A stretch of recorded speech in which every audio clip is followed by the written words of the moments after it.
Does that mean it's on? Yes, it There we should go. be on. And you can check it that side to make sure it's coming through. So you have thousands of people, even worldwide. I have a friend in Mexico, Wesley, who is watching. Wow. So you have now become an international speaker. So no pressure whatsoever. Now that we've got that out of the way, you want to say hi to everybody? Hello everyone, it's Melanie speaking, and I'm going to give my story today. I've got to ask you, you said to me you were retired, and then you looked at me and realized, oh, it's Sean, and then you went, I'm not retired. I'm not retired. It's just a new season. Absolutely. But what was that season? You said the new season is to share my story and just to reach people. And where did you retire from? What job did you do? From the corporate world. I worked at Woolworths. I don't know if I'm allowed to say that. But yes, you are. Oh, okay. I worked for 20 years as an international buyer, actually, at Woolworths. Oh, you want to be an international buyer for Woolies? Yes. Because the thing is, you go all over the world. Yes. Wow. They send you on spy trips. You like 007. Look at her, she's saying. No, it's a blessing. It's a blessing, actually, because you get to see. Honor and a privilege. Absolutely. It's your job to travel and shop. And shop, yes. Okay, so now you do have a story, and it's not only Woolies. No. You want to tell us that story? Yes. Hello, everyone. My story started in about 45 years ago. I was a girl of 16, a young teenager, and I made the unmistakable folly. I fell pregnant. And that was in 1970. And in those days, it was a shameful thing to happen to a young girl. My parents were absolutely mortified. I come from a family of 5 children. I have 2 brothers and 2 sisters, and I'm the middle child. And I just remember when we found out I was pregnant, my mother took me to the doctor. And coming home, and I really felt that I'd let my family down. My father came to me and he said, you know, you were the last one we expected this to happen to. Anyway,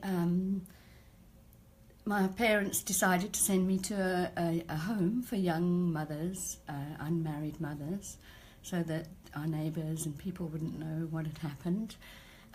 So they put me on a train. We were living just in London at the time, and the home was in the countryside. So I remember on a Sunday afternoon, I was a 16-year-old girl, I was really frightened and scared, and my parents put me on a train. They didn't come with me to go to the mother and baby home. So when I got to where I was supposed to be going, it was incredible, actually. I really believe I met someone who was an angel. There was a lady at the bus stop, and I wasn't sure where this home was. And it was winter, dark. So she befriended me, and she got on the bus with me and took me to the nursing home. When I got there, it was about 8 o'clock in the evening, a dark winter's night actually, and the lady, it was a Catholic nursing home, and the lady there, Nurse Shales, she opened the door, Sister Shales actually, and I think she couldn't believe there's this little thing with her suitcase standing there. Anyway, I went into the nursing home, and I was there for about 6 months, but it was incredible. The young girls there were amazing. The sister was amazing. Everybody was kind, and the lady that had befriended me, she came and visited me. And the strange thing is, I don't even remember her name or anything, and yet I remember everything about my story. Anyway, I had my baby. Before you carry on, I would have gone with you. Oh, bless you. I'm so sorry that you had to go there. Thank you. All right. It shouldn't have happened, and it wasn't right. And whatever you did not deserve that. Yeah. Okay. Thank you. Because I also come from that area, era, should I say, and it was taboo.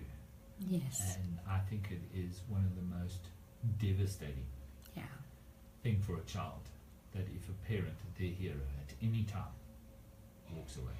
Yes. It's one of the most devastating things to happen to a child. And I apologize on behalf of the kingdom Thank you. Thank you. Okay. Thank so you, now Sean. continue.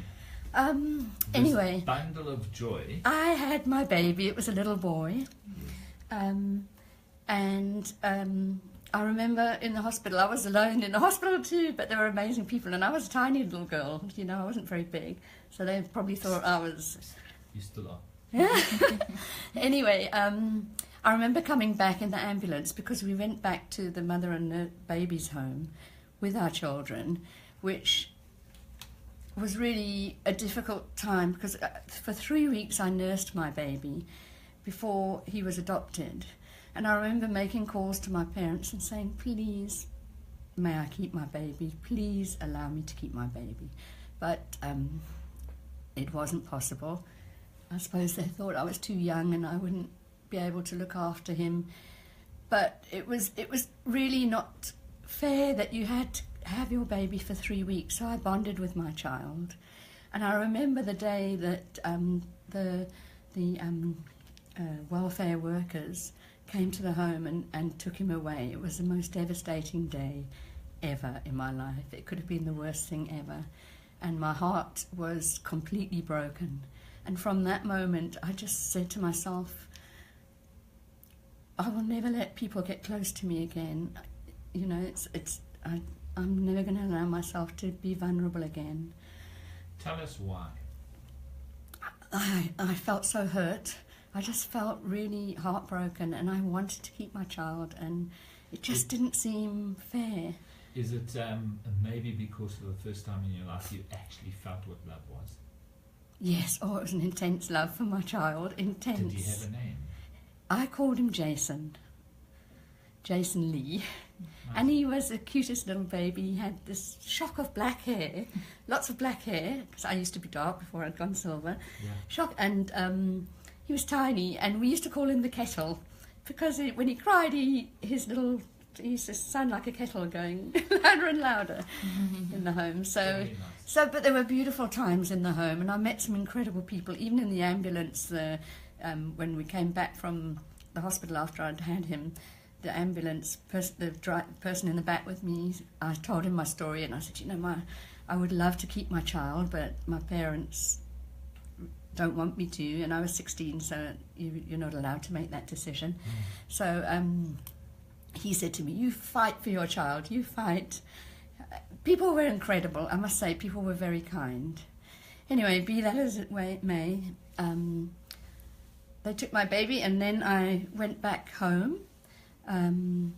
But I wasn't really allowed to talk about it. It was something that was finished and done under the carpet. Which was also normal for that time, yeah. It's very different nowadays, but for then.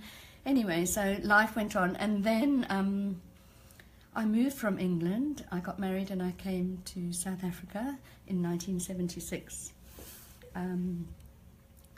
And I wasn't someone that knew the Lord. I did pray, but I wasn't a Christian, you know. I used to just pray when I needed something.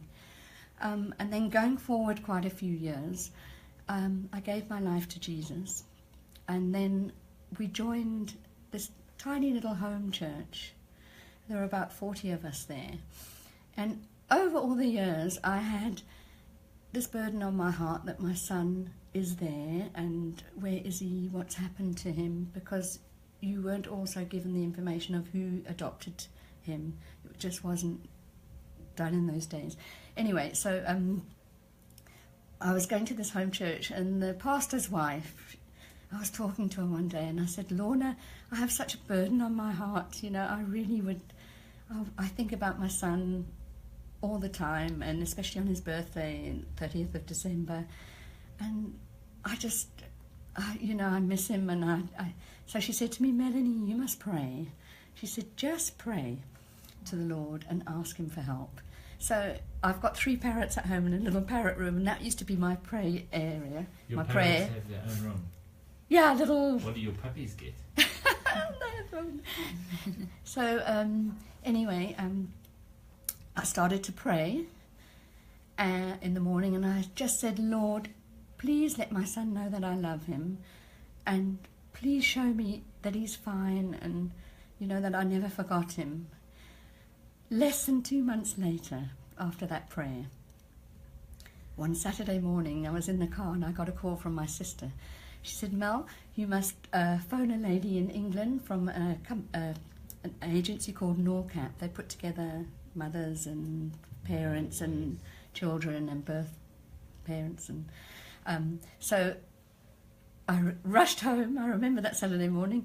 And I phoned this lady, and she just said to me, Melanie, I've got good news for you, or I've got news for you. Your son is looking for you. Now, this was 33 years after he'd been adopted. And less than 2 months after I'd prayed to the Lord. So the Lord redeemed my son.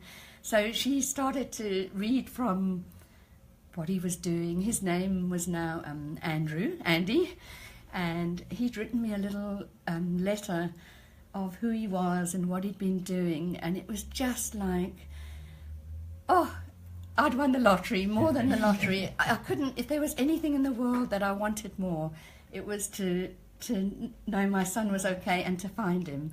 And now, up until this time, I hadn't seen him at all. I hadn't had photos or anything. So I gave her my email address at work, because I didn't have email at home at that point. I did after, but and after she'd read this, I was just in tears of joy. It was incredible. It was like, oh, this love that I felt in my heart. I thought, Lord, wow, it's better than anything ever in my life. God is so good. And then on the Monday morning, I went into work.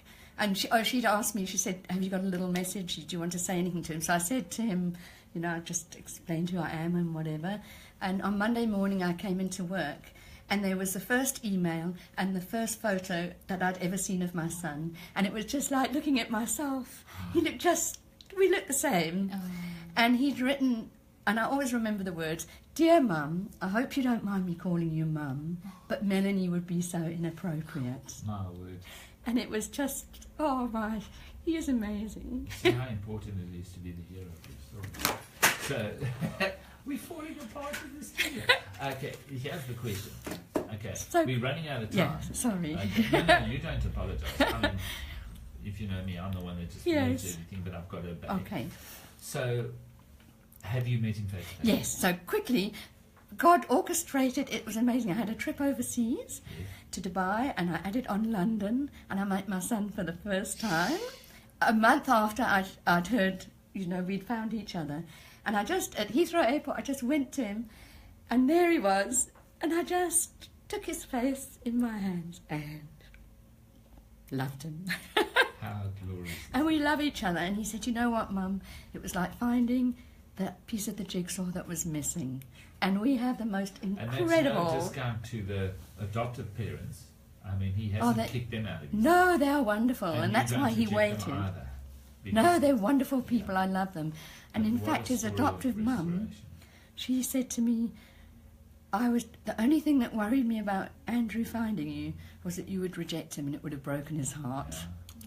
So we have, and now, just to finish, he has got married. I've watched him get married. I have twin grandchildren, and my life has just been blessed abundantly by God. Fantastic. And the Lord. He's amazing. 2 months after you went in and handed it all over. Yes. So, tell me, what do you tell that little girl? Never give up hope. The Lord never leaves us or forsakes us. He knows the desires of our heart. And never give up hope. Pray to the Lord, and He will hear your prayer. Draw close to Him, and He will redeem everything that was ever taken or lost from you. Have hope.